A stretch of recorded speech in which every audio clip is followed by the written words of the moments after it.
Welcome back to another episode of Unhinged Bookish Thoughts with Listen Carrie. This is going to be a little bit of a different episode. It's going to have me, and I'm going to be talking to several indie authors that write in the romance genre. We thought it'd be fun to finish off the month of love talking about romance and all the things we love writing about it. We hope you enjoy. We are here today for the last episode of the month of love, February, and we are joined by all of these amazing romance authors. I'm going to start out, we're just going to introduce ourselves, and that way if you're new to the podcast or you don't know any of our faces, you can learn it now. So I'm Liz, also known as LB August. I am an indie author. I write dark romance, dark romantasy specifically. My first book, In the Shadows, was published last year. And then I am publishing book 2, Beneath the Veil, this year. And it is adult. It has mature content, so we can talk about spicy content with mine and the differences with that. Yeah, that is me. So, hi, my name is Vasilisa Drake. I write fantasy romance. I have one completed trilogy, the Shifted Fates trilogy, which is kind of like Rejected Mates, where he kills her, meets Hades and Persephone. And then I also have a couple novellas, and then I have my next book, A Bargain So Bloody, coming out in June. Yeah, hi. I'm Van Arsum. I write rom-coms and contemporary romance. It is pretty spicy. I published Allure in October of 2024, so still fairly new.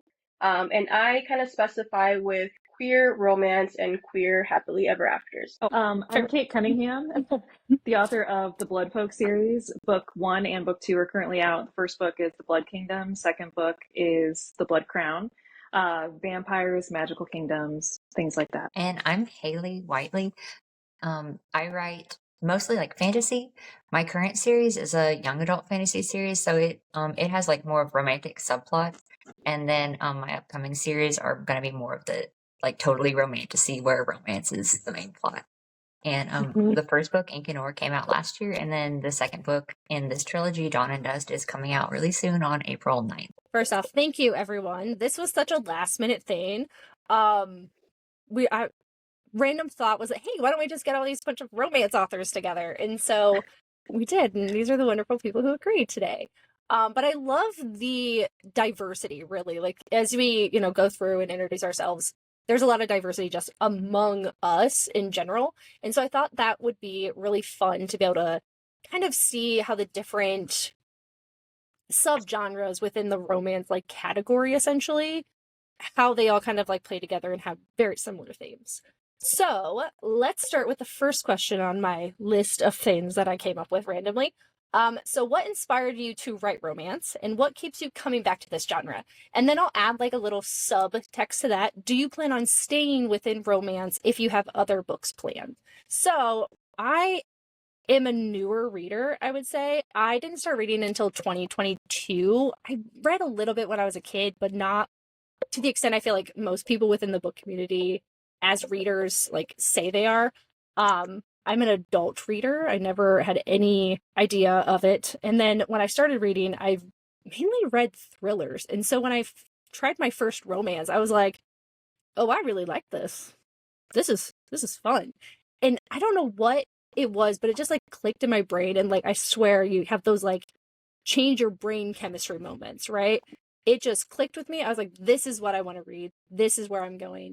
And it really changed everything in my life. And I just love, I love the love, right? Like, you get so many diverse characters and, like, relationships, and how it's not always easy, but people who want to be together will fight, burn realms down, will kill all their enemies to be together. And it's just so beautiful, and like the passion that's there, I absolutely love it. Do you remember what book you were reading when you had that like epiphany? Honestly, it's probably A Touch of Darkness behind me. If you can see, I've got the special edition.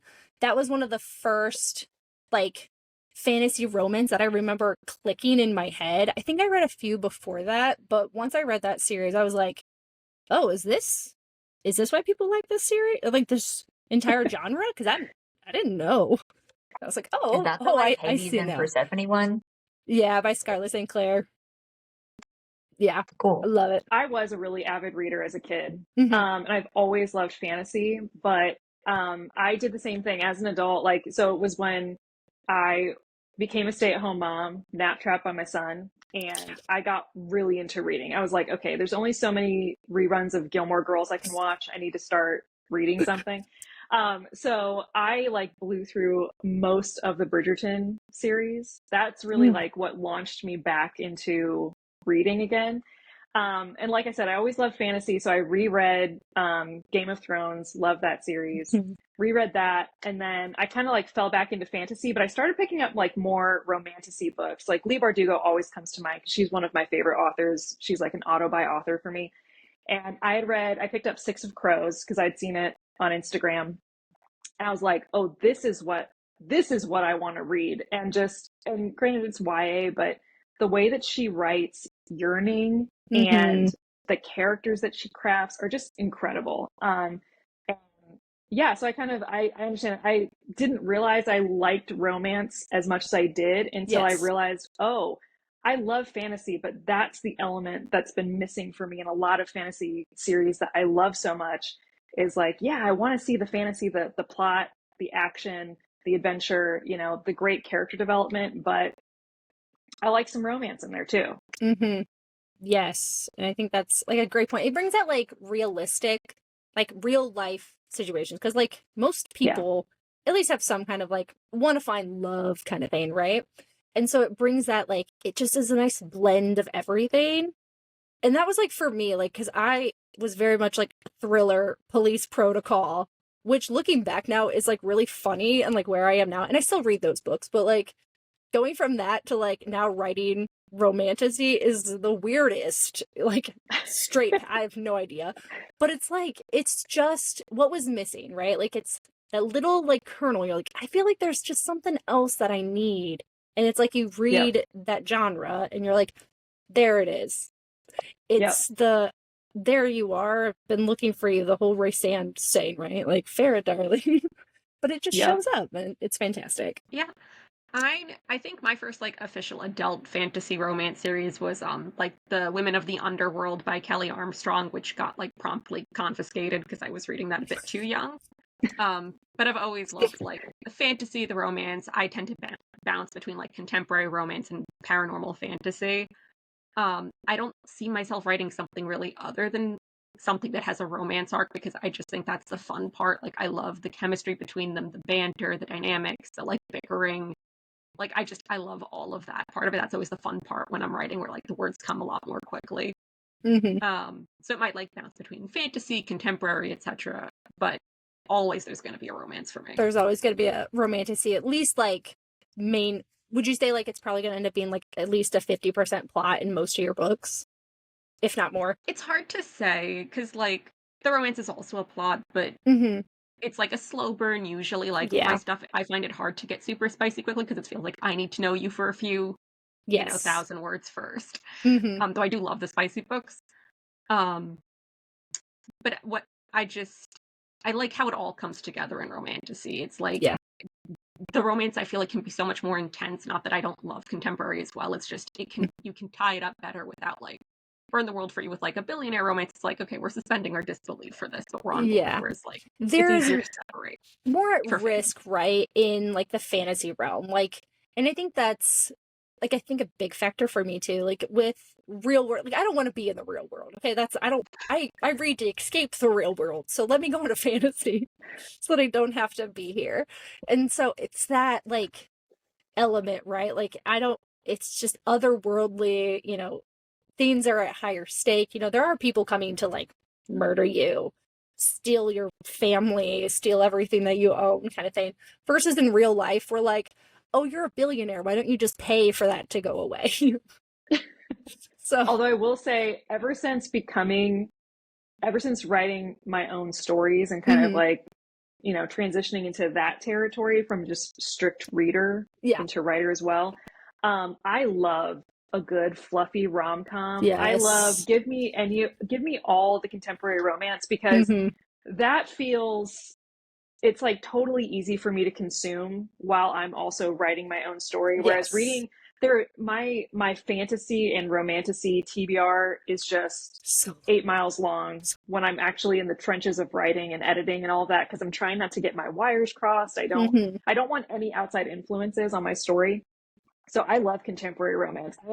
I would argue I'm more of a contemporary romance reader now than I was before I started writing. I do enjoy it See, a lot that's when I'm writing too. It's my fluffy, I mean, Ice Planet Barbarians, I always go to it. If I need something fluffy to like shut off my brain, it's Ice Planet Barbarians every single time. yeah. I can definitely relate to that. If you look back here, it's like all fantasy for the most part, and then Mm-hmm. I've got some contemporary and some rom-coms over here. But I started off mostly as a fantasy reader a couple years ago. Basically, once I was on maternity leave, and I ended up just, staying at home with my kid, but I needed something to keep me sane during those nap traps that was mentioned Amen. before. Mm-hmm. So I started reading a lot of fantasy, and a lot of it, like especially with like you get to the darker stuff, it is high stakes, right? So I was reading all this stuff, and I love it. I love a good serious problem. I love that there's an HEA, guaranteed because I need that, Yeah. especially reading through all the stuff that they go through. But like as I was reading, I'm like, this feels heavy, and I love it. But like, I'm wondering if I can kind of like balance that out with writing my like silly, fluffy little rom-coms. So Mm-hmm. that's kind of what started me writing. So like, it's very similar to y'all stories, but kind of in the opposite direction since most Yeah. of y'all write the fantasy. But yeah, no, I really enjoy just having something that's a little low angst, low stakes, and just kind of having that guarantee that my characters will end up together and they will, celebrate queer joy together. And yeah, that's what I really But enjoy I have to writing. say, like, so I started like a little side project. I was, in the thick of editing book 2. And so I started just a side project when it was off with beta readers, just something to kind of clear my head. And I would say it falls more in the category, more in the realm of like fluffy rom-com. Mm-hmm. And that is more challenging because you have to come up with interesting ways in just ordinary, everyday situations to keep readers engaged, to build a character arc. It's not these like high stakes things that can amp up someone's character arc, right? Like show that someone is really brave when they thought they weren't, or whatever the case is. Mm-hmm. There's a lot more nuance in what you have to craft in a rom-com, in contemporary romance, arguably.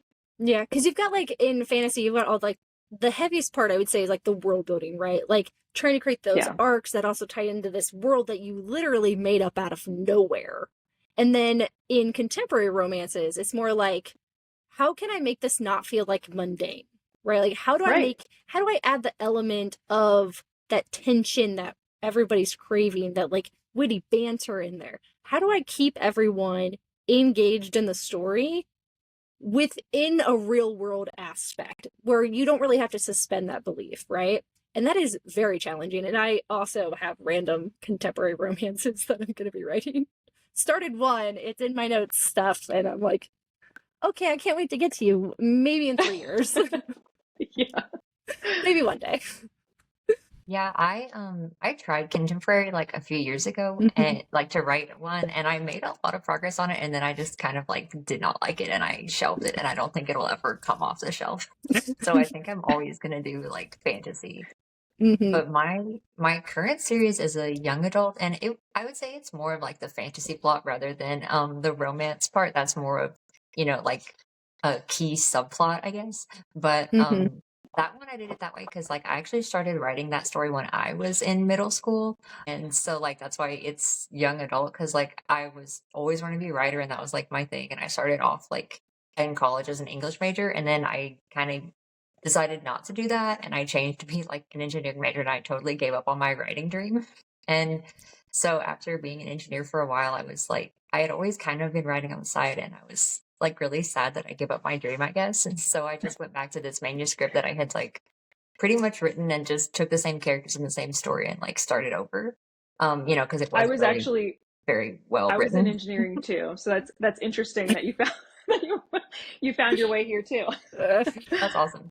Yeah, like I'm not I engineering. I'm just bio, so still had to take Nice. engineering with classes with a ton of engineers though. So yeah, I was like, I still wanted to be a writer. That was like my thing, but I was also worried about like making money and stuff. Of So it course. Yeah. kind of fell off to the yes. wayside. But Mm-hmm. like, so this one I'm finishing up, like my childhood dream kind of thing. And then my future projects, which they're really like side projects because I keep writing on other books too.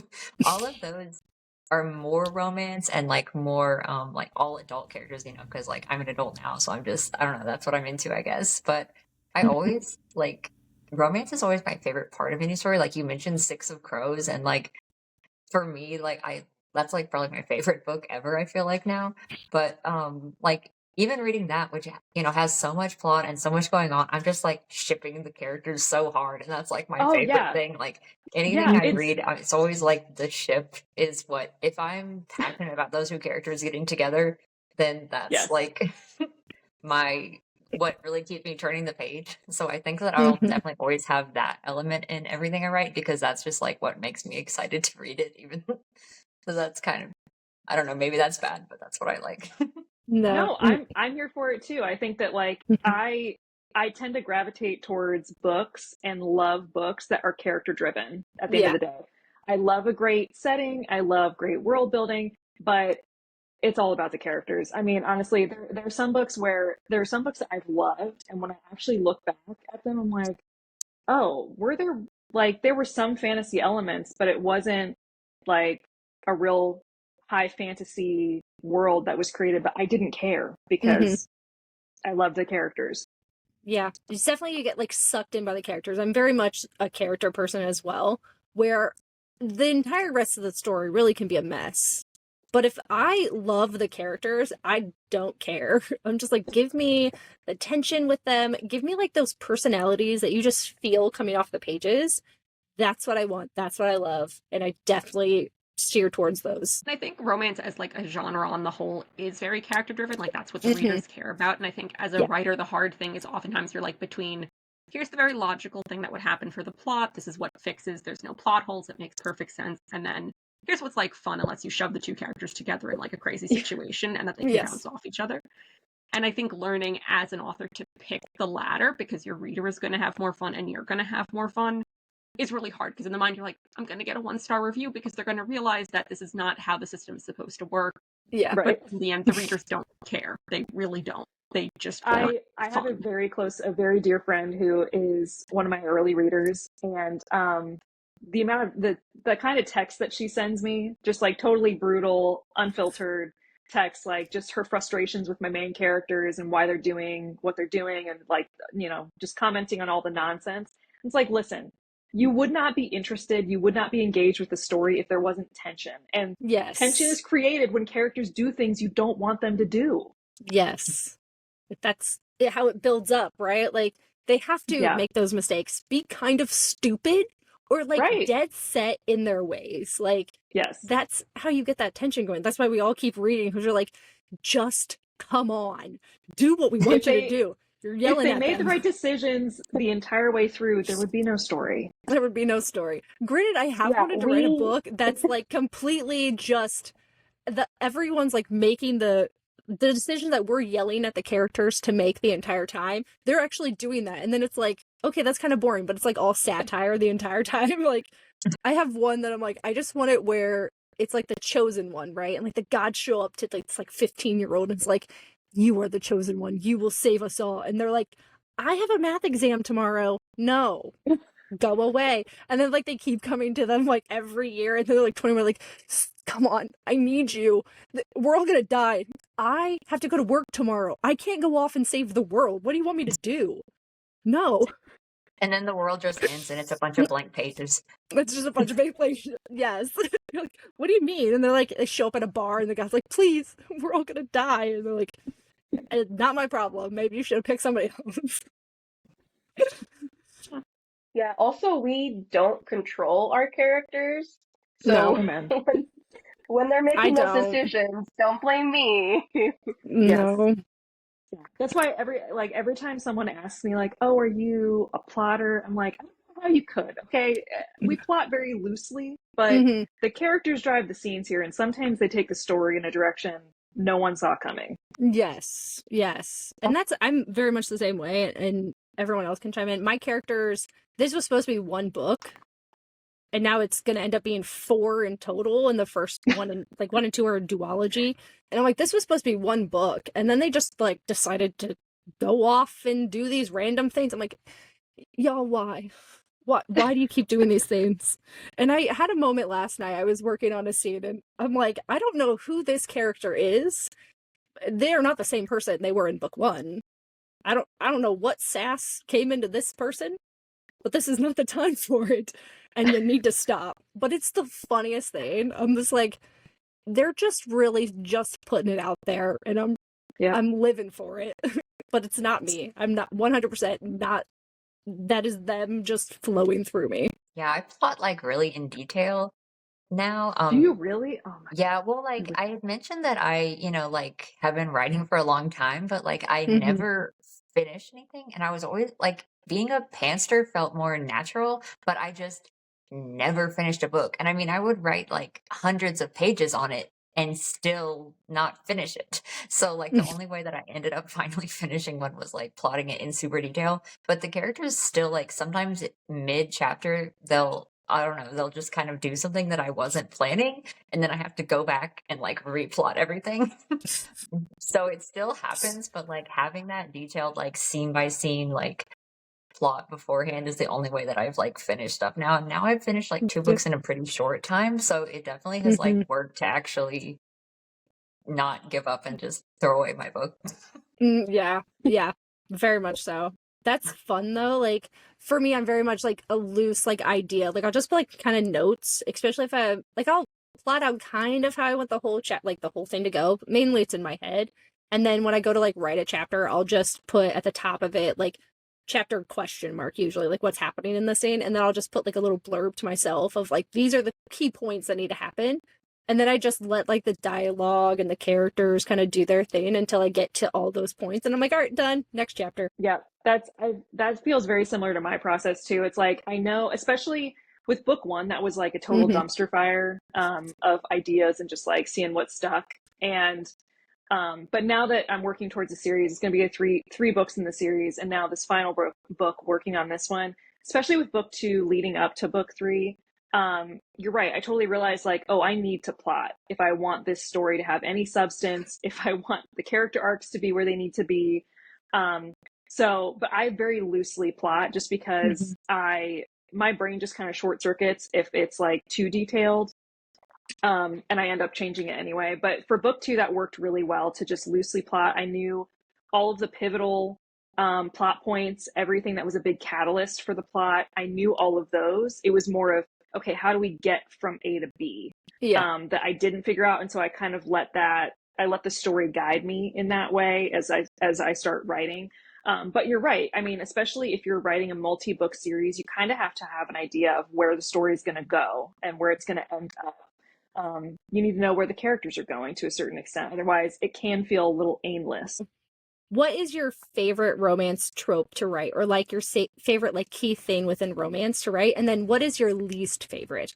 Or side with that one, what is a trope that you would not write? So I think for me, I really like fated mates and like forced proximity. Those are 2 of my favorite. And a lot of the romance books that I have. So I've got at least 3 romantasy books. So the series that I'm on now, and then I've got 2 additional romantasy stories, and they're all forced proximity. So I've really loved that. And like, I think one's not technically fated mates, but the other one is. So fated mates apparently is another one of mine.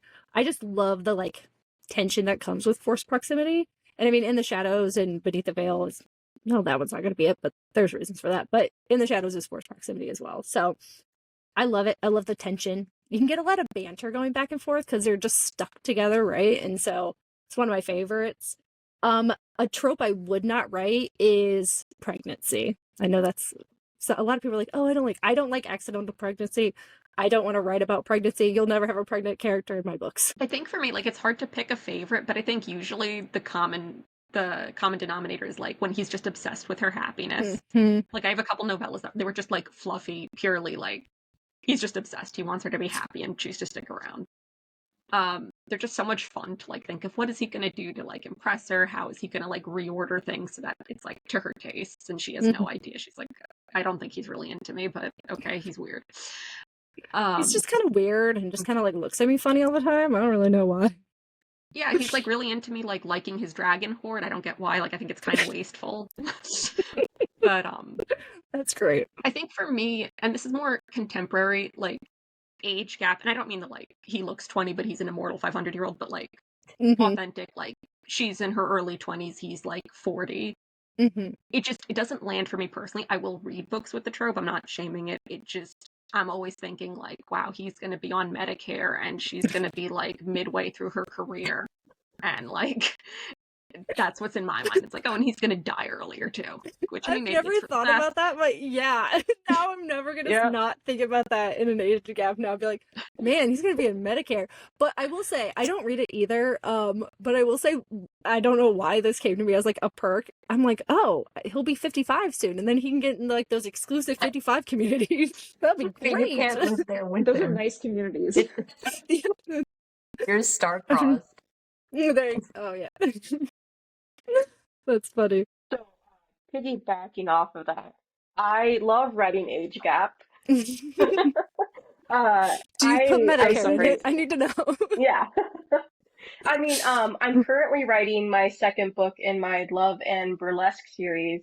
And it's a workplace romance, and it's a secret like boss-employee relationship, but there is a 17-year age gap in it. So it's definitely one of the higher ones that I've written. I think my comfort zone is probably around 10 years or so, but that's actually my favorite to write with contemporary, because you automatically have a bit of an issue there, right?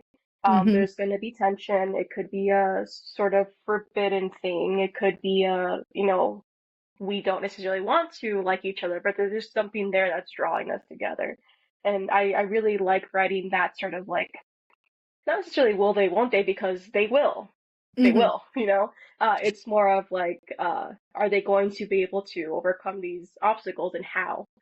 And I think one that I'm not comfortable writing, not because I don't like it, but just because I haven't written it, is second chance romance. I think just kind of like the logistics of having them already have a story in the past and then having it relate to what their future is going to look like. I feel like there's going to be a lot of things that you have to do correctly almost to make it work and be believable. So that's one that I will take a chance on sometime, but it's not one that I've done. So I'm not like super comfortable writing it, but I love reading it. I like reading it, yeah. I would say that I feel like with second chance too, if you don't give readers like a good reason why they broke up that didn't involve cheating, everyone's gonna hate it. Like if you have a second chance and it's because like one of them cheated on the other and it was like devastating, they're gonna be like, no. There's like a large group that's like, no second chances. There's like there's a lot like it's like no, we do not forgive cheating. Did they murder someone's entire family? Yes, that's fine. We can forgive that. That's fine. Cheating? No.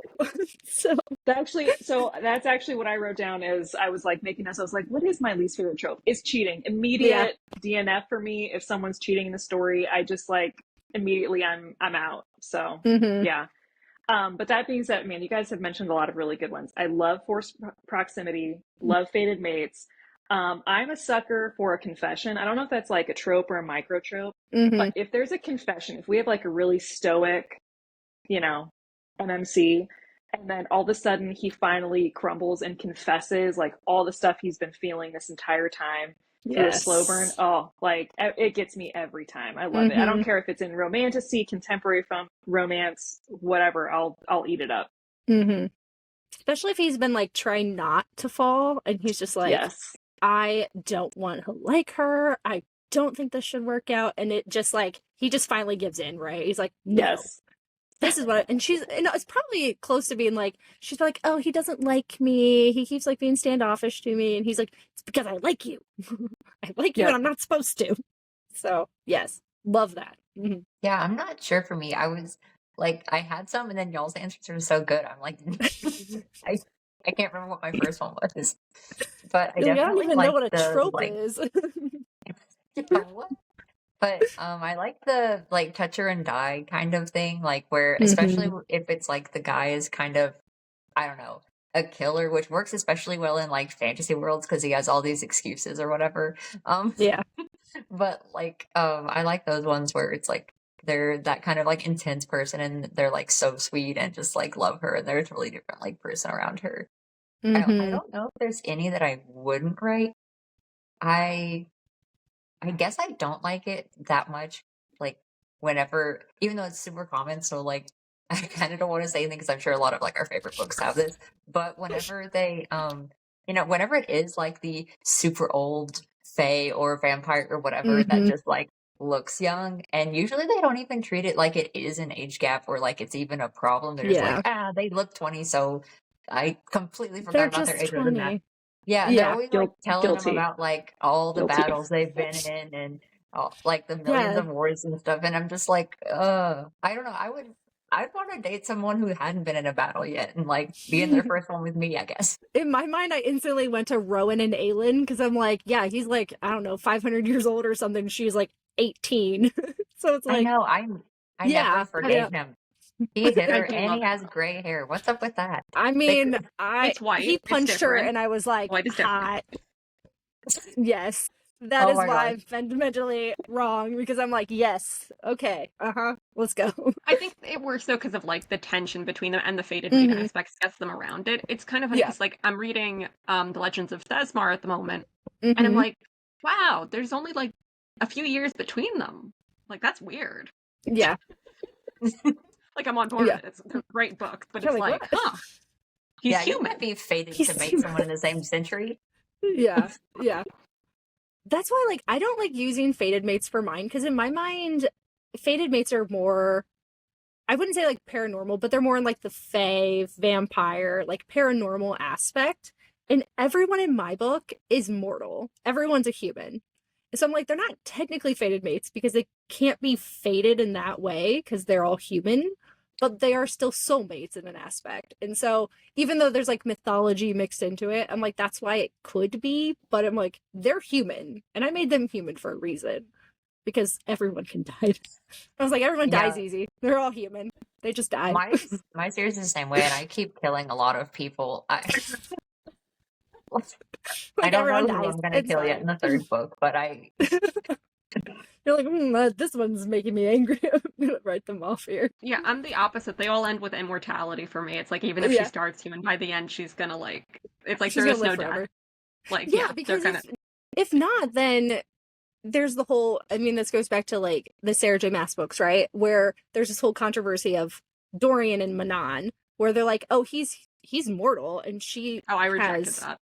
she's he's immortal. So like, what wait, you happens then? rejected And them? him being mortal and dying, because then Oh. she'd be without him. And it's the same with like a lead in Lorcan, right? Like he ties Nope. his life, and because everyone's gonna die. Like all the humans. I are rejected. die. I'm like we ended it happily after. We worked our asses off for that happily ever after. I started that book when it came out. Like I have earned that happily ever after. Nothing is getting in the way. They are all living a very happy life. I think that's why if I did Fated Mates and the female, like you said, started out as just like human, I would have to make her immortal because I could not myself. That would not be a happy ever after. Because I'm like, no, she's gonna die one day. No. Can't handle it. Can't handle it. Here's a good one. Do you believe in love at first sight, a slow burn, or like something in between? And do you think it affects how you write? So for me, I would say that I don't necessarily think love at first sight, but I think there can be like initial spark between two people. And then usually like a slow burn starts to happen where you want to investigate that spark. And I would say that does have a lot to do with my writing style because a lot of I'd say contemporary romances that I want to write are very much like that instant spark that you feel with somebody, and then you slowly try to like uncover what that means and like how like you don't try to like fall straight into like the lust aspect of it, and you're like, you're hot, but why do I also want to like get to know you? Yeah, I can relate to that too. Yeah, I would agree. There needs to be like some instant like connection. Yeah. But I'm all about there needs to be a slow burn for me to be invested in the characters, for me to be invested in seeing where the relationship goes. There has to be a slow burn. There has to be tension and angst and yearning. all Yeah. those things. I don't want to say it ruins a book for me, but there have been a lot of romantasy books I picked up that I just kind of like end up putting back down because it feels like insta love. Mhm. And there's not enough of that tension kind of keeping, like stringing everything together in the Yeah. story. Mhm. Agreed. I think for me, and it's kind of going back to that like trope question, I love enemies to lovers, but I can't write it because he gets obsessed on like page 1. Like he tries to act tough, but like it's very obvious he fell first, he fell harder. Like Mhm. she's enemies, he's full on lover already. Yes. So I think for me, like, you want that attraction. Insta love's kind of its own genre, like subgenre within romance that I don't write in, but I do have 2 Mhm. novellas that it's like they're fated mates, they're short, and like Yeah. he's borderline in love. Like there's reasons to deepen the love, but he knows on day 1, like, oh, she stabbed me. I'm so into that. Like, we're set. There's just something about especially with the FMC, like stabbing or like attacking the guy. Yes. And he's We're here like, for it. bet you're mine now, honey. It's like, yes. He's like, that's my foreplay. It's my turn to stab you later. Yes. Instantly, I think of From Blood and Ash. That's like my immediately thought on it. I'm like, yep, that's it right there. That's exactly what it is. So for me, I would have to say that I like instant attraction, instant lust, whatever you want to call it. I think having instant love can be a little bit hard to do, even with Mhm. contemporary rom-coms, because it's just like it's gotta be believable. And sometimes it is you see someone and you become, a little obsessed, like you're Mm. really into this person. But like I think most people will probably realize that it's not maybe love at that point. I did have a couple people call my debut instant love, and I'll take it. Yeah. Because there is a point where like it's revealed that one character was just kind of very invested and obsessed. The other character was just more like, hey, this guy's hot. The other one is just like, I'm gonna marry him. So Hmm. I kind of see it in that way where it's like a he falls first type thing. I understand it that way. So I would say I like reading all of it. I think if it's something where it's like on page 2 and it's already like a happy couple, I'm just like, they kind of need to earn it a little bit. Like you Hmm. can't just immediately be happy. That's just how it happens in real life for the most part too. Because even if they are happy, like what's going to be the tension there? What's going to have me be invested in the story that I actually want to read it and get to know this couple that might already be in love? I think that's one of the reasons that Second Chance is a little bit hard for me to write or like plot out too, because I mean, at one point they might have already had that happy, and like, how do they get back to it? That's kind of Yeah. where I want to make sure all my ducks are in a row when I'm writing that. Hmm. Yeah, and I agree with the instant love. I like to know if it's a book that's gonna be an instant love. I am like perfectly okay with it if I'm like know ahead of time. Otherwise, I'm like, is this believable? Like instant lust? Yes. Do they want to like For sure. get it on instantly? Yeah. I mean, look at some of these MMCs and FMCs. Yes. Please get together. You are both absolutely stunning. But sometimes it's like too much, and I'm like, where's that tension, right? Like I keep saying that, like we need to have that tension, that like banter, that back and forth. We want to feel the like push and pull between them, and sometimes it's like you don't get that every time, but it's definitely something that adds that extra layer to a story that just really makes it a favorite in my story, in like my books. So love it. Yeah, I think like the way I am probably definitely influences how I write like romance stories too. Hmm. Like I don't know if you ever read, I think like Allie Hazelwood, I've read a bunch of her books, and Yeah. like the main character always is kind of like, I've never really been attracted to a guy until this guy and stuff. And I'm like, I do not relate to that at all. Like I'm like the opposite. Like I just always, every time I've like kind of dated someone, I'm always like just like even my husband, I just remember the first moment like I saw him, how like hot I thought he was. You're And we didn't like, start dating, and yes. yeah, like we didn't really start dating until like definitely over a year after that, because I knew him for a while, just like Hmm. around. But it's like I don't know. So it's not like it's not like love at first sight, but it's definitely like a memorable thing, I guess. So I feel like I Hmm. always like the girl is definitely always gonna be like obsessing over how hot he is from the second she sees him, pretty much. Because Yeah. I feel like that's what I do. I do love, and I think there's a distinction there between like Mm-hmm.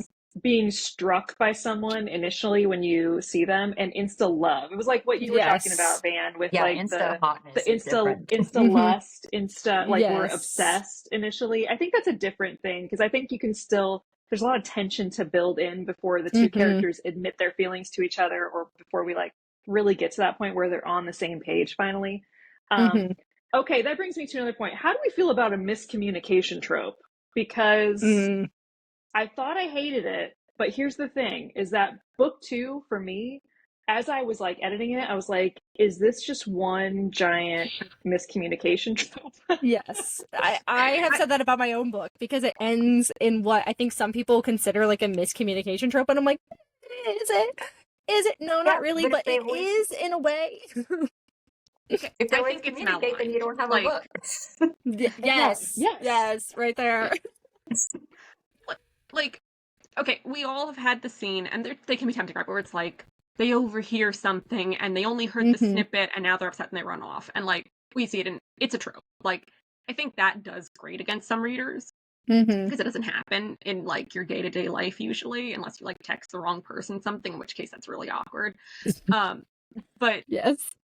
I We've all think been in human communication, it can be very hard to admit things. It can be like holding that part back, and I think it can be done really well. But I think it Mm-hmm. gets like certain times, like readers echo certain things, like, "Oh, I hate this," like, and we get kind of dogmatic about them. But really, it comes down to execution, and so Mhm. yes, 100% I agree because Yeah. I thought I was a miscommunication trope hater, but the thing is I read some books where it was done so well that I was like, "Oh, maybe I actually love this if it's executed properly."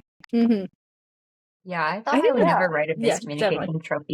either because I like thought they were annoying. And I think it sounds like we're in a Mm-hmm. pretty similar boat because in my second book, I didn't think I used that trope, but clearly I did, I guess, because like my beta readers, like several of them put miscommunication, no, and stuff, especially at this one scene. And I was like, oh no, like people hate it. But within like they figure out the miscommunication within the same thing. So I think it ended up being okay, like within the same day in the story. But it's As with most things in life, if you do it well, you get a yeah. pass. Yes. Yeah, Yeah, I think it that's seemed like it. people were Mm-hmm. okay with it because they figured it out within a reasonable amount of time. Like it's not like a whole Mm-hmm. year went by within the story of Yeah. them still not knowing. And I think that's the biggest thing is if it feels like you're just constantly having the same thing happen over and over again in a miscommunication trope, like it's the same misunderstanding, that's when for Yes. me, I'm just like, no, I'm done. Yeah. I can't handle That's when this it grates. anymore. That's when it grates on me, or it starts to grate on me if it feels juvenile. Like the Yeah. miscommunication feels juvenile. It feels Mm-hmm. like teenagers going back and forth that, When you they're know, supposed to be like 30, you're like, no, yes. no, Yes. please And so not. that when that happens, it gets a little grating on me too. Mm-hmm. Or if it's one person who just won't admit something or won't be more upfront, then it's like you start to just like not like them as a character. Like you're nearly irredeemable now. Yes. Spit it out. Yes. Just talk. And it's like you want to lock them in a room together and just force them to have a communication. Like just go over there, sit in your corners, have a conversation. 1000% agree. Yeah, I definitely think it can be a good plot device versus like a Mhm. trope where like it centers everything, it just miscommunications happen all the time. Like me and my Mhm. husband, True. we say things sometimes and we're like, what? Like you sometimes need to clarify things or you sometimes need to actually talk something through instead of just having it be, one sentence that you overhear or whatever. So I think it's Right. believable. I don't hate it unless it's done like just constantly throughout the whole book. And then I'm just like, at this point, should you guys be together if you're constantly just lying to each other and stuff? Yes. And I like how you said that as like a plot device, right? And I think that's the Yes. distinguishing factor for me is if it's a trope where you're like heavily leaning on it and it's just happening over and over again, it starts to like, again, we all have said grating on us. But if it's like, it helps to maybe there's a little miscommunication and it helps have that moment that we were talking about just a little bit ago where the guy's like, no, I like you. And this, like, that confession comes out from it. Though that's like how it's beautifully done, right? Like, Yeah. miscommunication If there's a happens and then payoff, he comes and it's just so good. Yes. If there's a payoff for it, then I'm here. Yeah, I'm Mm-hmm. here for it. So, how do you balance creating smooth-worthy romances while keeping that relationship within your characters dynamic, realistic, and engaging? I think this is something that is it's a balancing act, right? Like, you have to have it where you want to have those swoon moments, right? Like, everyone's like, ooh, yeah, kind of like how MMC is like fawning over the girl and stuff like that. But you also want to make it realistic, right? Like, you don't want to, it's such a hard thing to like balance out. And I think that's one thing when I was writing the first draft of my book and I sent it out for developmental edits, it was my editor came back and was like, this is feeling a little too insta-lovey. Like, how they're trying to fall in love doesn't feel realistic. So I need you to like dig in a little bit deeper and see how you can like pull in different elements. And it's like, okay, what little moments can you add to a character's like those two trying to fall in love? Like little moments where they're like a hand is touched or like a brushing across the back or something like that. Where can we like fit in those little moments that help to deepen that connection between them? And that is definitely something that I'll be honest, I'm glad I'm done with in book 1 and I can focus more on like everything else because their relationship has been established. I don't need that anymore. We're good. Yeah, I think it, just comes down to kind of building that tension in a realistic way. Mm-hmm. It could be done where it's a physical thing where you get those lingering touches, staring into each other's orbs and stuff like that.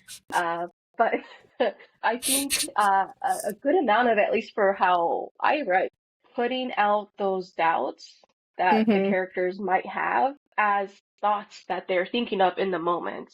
Mm-hmm. Sometimes it could be like a push and pull thing. Sometimes it can be like, oh, this is wrong. I shouldn't do it. But like actually having that be said through the inner like monologue of those characters is kind of how I establish that. Mm-hmm. I like that point. Mm-hmm. And I'm thinking back of like different instances as you're like saying that. I'm like, yeah, you know what? That is something that I do enjoy when you're having like those characters having that push and pull moment, especially in like a forbidden romance kind of style. Age gap, I think that's a great point for you.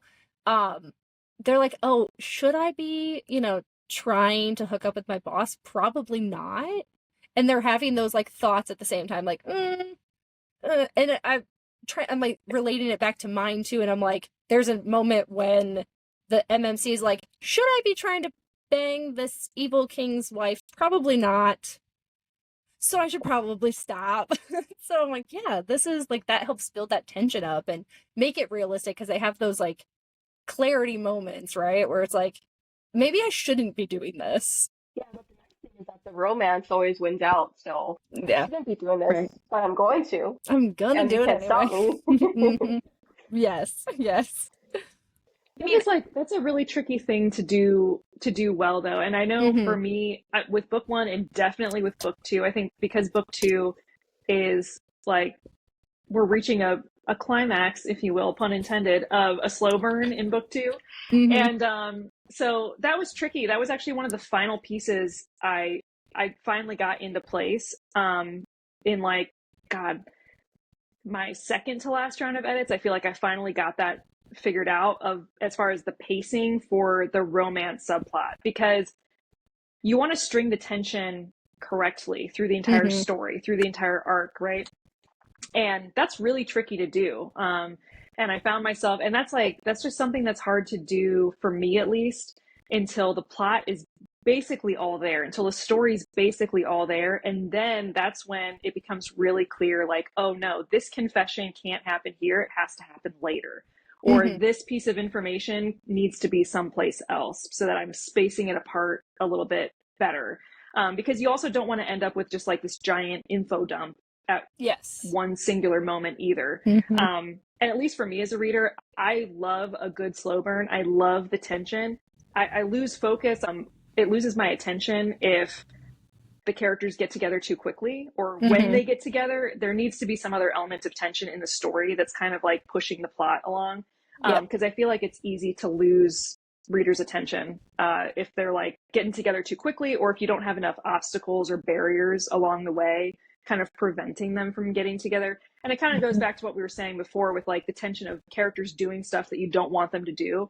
Like, you need the story to not go well. You need things to not go as planned. And that goes with the romantic element too. Yeah, so Yeah, I I- think we're kind of talking about two things. Like, we're talking about one is the romance arc pacing, which I would agree, like in fantasy romance, I think we get a much bigger like sandbox to play in terms of adding other sources of tension that makes it much easier to keep that interesting. But to the original thing where, like you said, swoon-worthy versus realistic, like in that competition, I think as authors we are better served throwing realistic out the window. Yeah. Like, I constantly find, like, when I'm doing like TikTok hooks and I'm reading my book for things will be more natural in the book. And then I'm like, well, I wish I had said it this way, and then I'll like edit a little bit in the TikTok because it's the same thing, but he says the line better in like a way that, yes, he would be like committed like into an insane asylum here, but like in the world, it's like, wow, I'm really on board with this. So I think like the more you dial that up, even if it feels like this isn't how a person would say this, but it's like a person wouldn't probably be into the guy who like killed 5 people in front of her. Like, maybe she probably would run away, but I'm not She that probably way wouldn't with be them. And like, into the guy that's been stalking her for like 3 years in yeah, real like life. in real but life, in this okay, story, go to the cops. yes. But in the book, like green flag, like we're Green colorblind flag. around there. We're very much colorblind when it comes to books. We're like, oh yeah, I mean, yeah, let's go. Yeah, in mine, like my current series, especially I guess since it's YA, I guess I don't, now that I think about it, like I don't really have any of those like red flag type things because I'm always like thinking, what if like someone younger is reading it and they think that's like a good idea or something? Yeah. So it'll Yeah. be kind of fun for my next series slash other side series that they're like adults and I'm writing it for adults and I can kind of like play more with just having them do whatever. That will be kind of fun.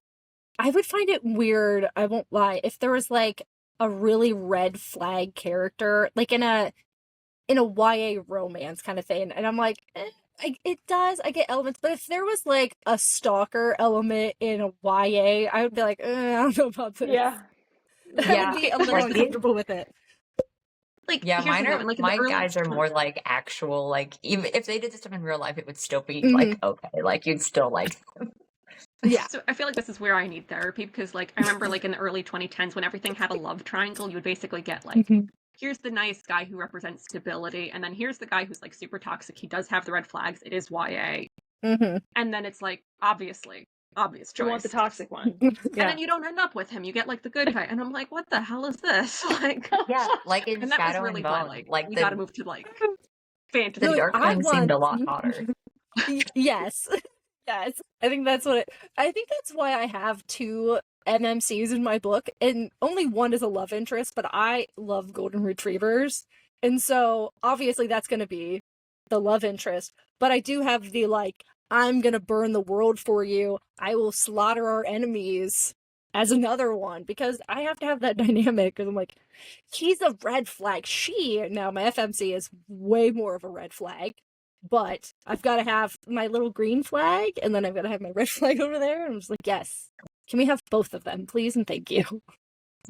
So I think lastly, I want to talk about spice in romance, because that's like one of like a huge topic, right? That's a very large debate across, I think, all platforms, all social media, is spice in books. I mean, I write spice. I write very detailed open door spice. So for me, I have no issues with it. Do I think all of my books are going to be the same like level of peppers across the board? No. Do I think that I have one that will likely be spicier? Yes. Do I have some that I think are going to be less spice? Like I have one contemporary romance that I'm like, it might not even have any spice in it at all. And so I think for me, even as a reader, I like diversity. And so I don't mind it. I like that it's realistic, and I like when it leads in with the plot, and it's not like, I think one of the funniest things is like people are like ill-timed spice. Those are things that like bother me. I'm like, why are you're in going back to Akhtar, why are you doing it in the middle of war? There's people dying. To the sounds of the injured and dying. Stop. Don't Why? keep shaming them. I'm just like, I don't, that is not my thing. But I think that's like, again, spice is such a hot topic right now, and so I just wanted to touch on it just a little bit because I mean, even across genres, like we've got multiple genres here within romance, and so I think it's interesting that it's coming to light now. I think for me, spice is realistic, but it has to be like realistic to the story, if that makes sense. Like, Yes. I don't want it to feel forced just to have spice in Yes. it. I want it to feel natural to the Agreed. characters, natural to the story. If it's just like thrown in there, it's like, this is a little cringy for me. So I'd love to know what everyone's take on it is. So It's the spectrum too. I love reading everything across the spectrum. I've read Mhm. like closed door romances. I mean, again, I like, you know, I feel like every podcast I end up on is a fan club for Leigh Bardugo. Like I just end up fangirling about her.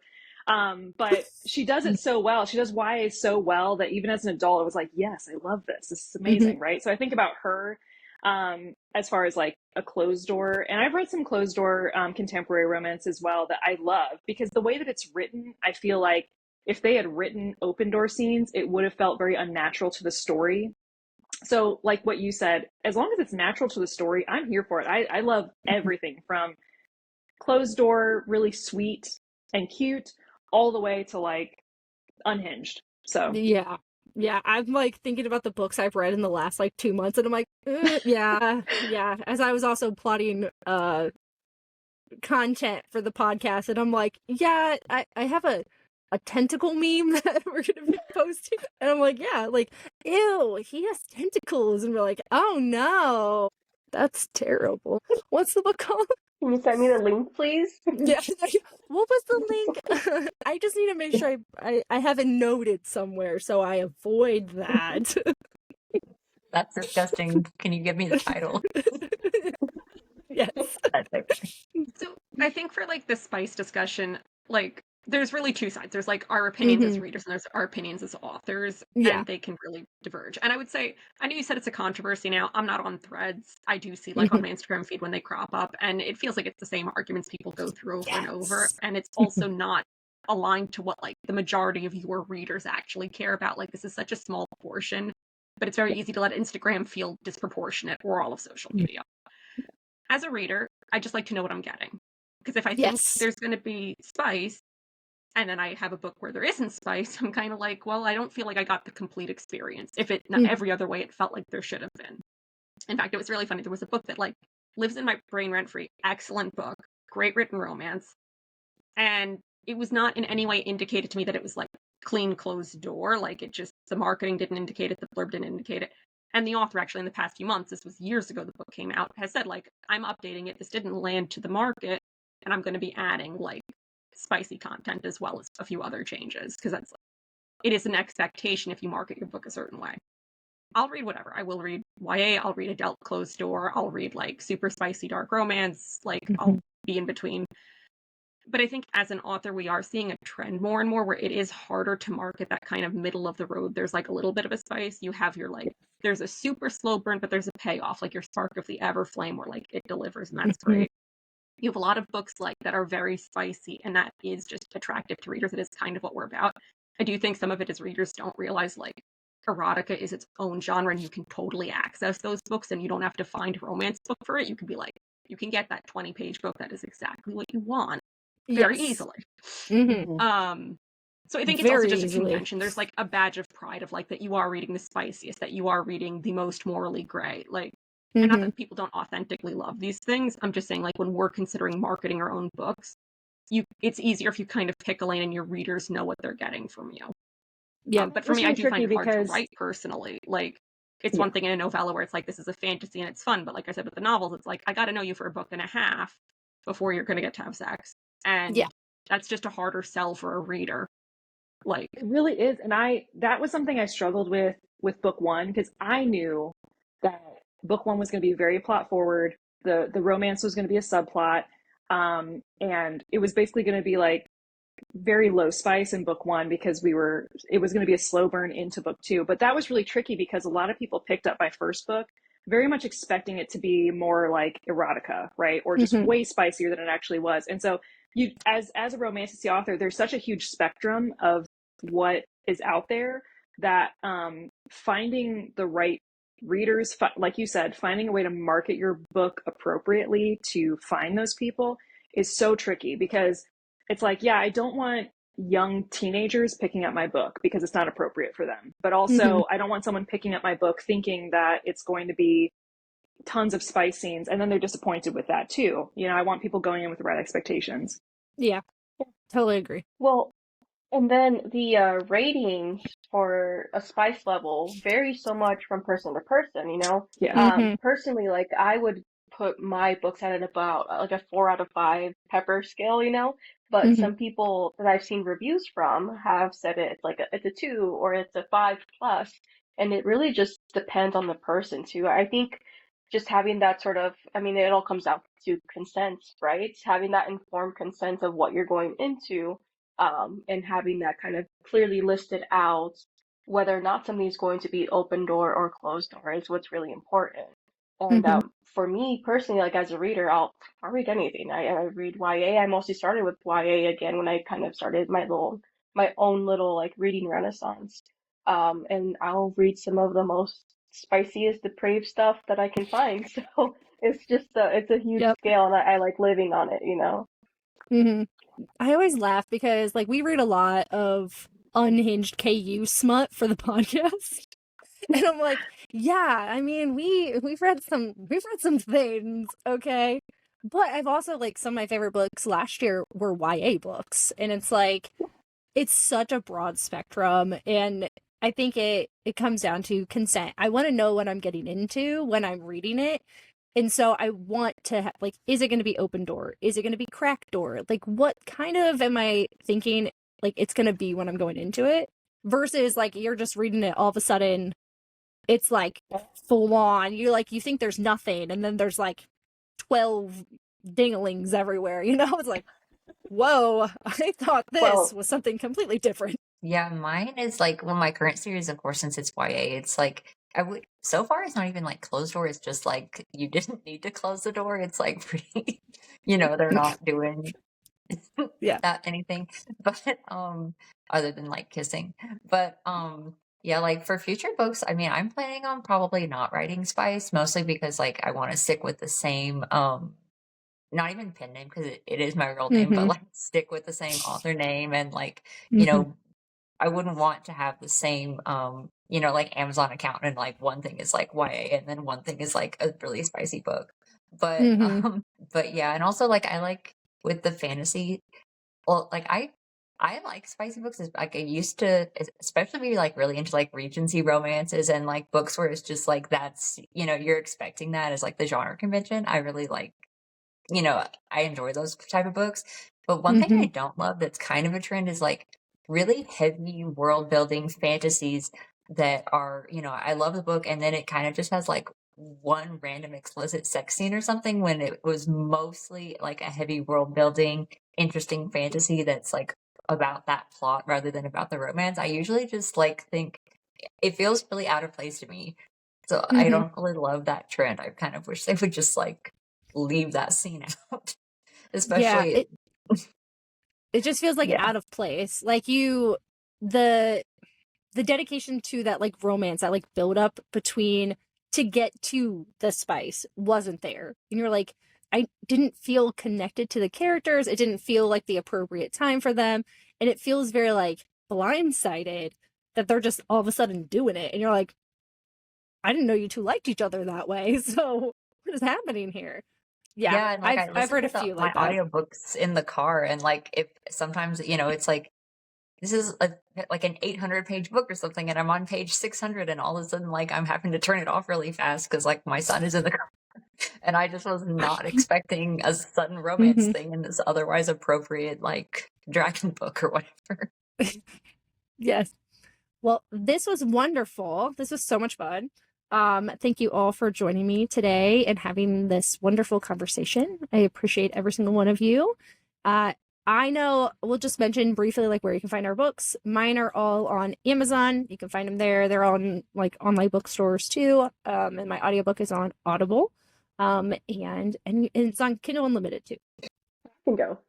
Yeah, so Allure, the first book in the Love and Burlesque series, rom-com, can be found on Amazon. I also have signed copies in like cute little book boxes with some cute merch on my websites, all linkable through Amazon.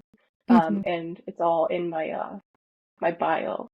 The word that we're not supposed to post, That I guess, that 'cause we place flag on the the spam. profile. That place That with place the with the links thing. on the profile. Yeah, That place I'm with the down there. buttons. You know where to go. Mhm.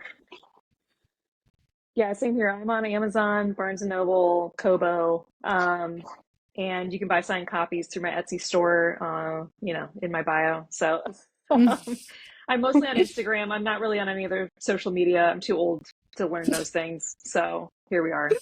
Mhm. Yeah, my books are available in paperback and hardcover at like Amazon, Barnes and Noble. You could also order it through like any indie bookstore if you want to like support your local bookstore. But then for ebook, it's only on Amazon and it's free on Kindle Unlimited. The first one, Ink and Ore, is out now, and the second book, Dawn and Dusk, is coming out soon on April 9th, and the third one will be coming out hopefully pretty soon after that, and finishing the trilogy. And I'm also like active on Instagram, and I'm trying to be more active on TikTok as Hayley Whiteley Books. So hard to be active on TikTok. I know, I set these lofty goals and then I like give up. Yeah. Mm-hmm. Yeah. I'm on social media as Vasilisa Drake Books, and all my books are also in Kindle Unlimited. They're also in audio everywhere, so they're wide there if people prefer to listen that way. Thank you, everyone, for joining us today. It was absolutely wonderful. Thanks for having us. Yeah. Thanks so Thank much. you. It's been Thank fun. you. Thanks again to everyone who joined me tonight. I greatly appreciate you coming on and speaking with me about your books and everything you love about writing romance. As a reminder, read what you want and don't be a dick.